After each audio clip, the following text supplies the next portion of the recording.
don't want to risk. What is the possible out here?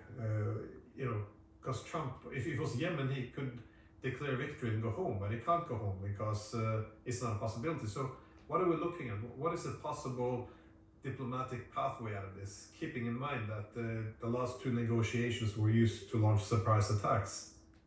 I think you just said it. I don't think it's very likely, but I think you just said it. And you said, when you said it, and because it's not very likely, you see the predicament we're in.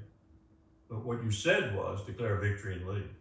And that means leaving Israel too, to its own end, and it will be an end. That's the best thing to do. Declare victory and leave. And let Iran on its own, by itself, without a single U.S. sanction upon it, because we would lift those sanctions.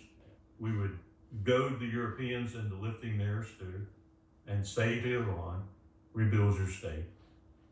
I would even offer some reparations were I there. I would never have created this situation in the first place, but were I suddenly lifted into it, I would offer some reparations.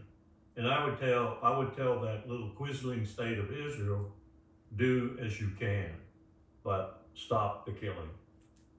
And I'd back myself up on the Gaza situation too. It's not going to happen. So I'm pipe dreaming. It's not going to happen. But declaring victory and leaving might. That kind of thing probably would appeal to Trump because he thinks he can spin anything with his people, and he only cares about his people. He can spin anything into their believing it. And he's probably right with a significant core of his MAGA group still, that he could spin this into a victory if he tried hard enough. Then come the midterms. He's going to lose and he's going to be impeached.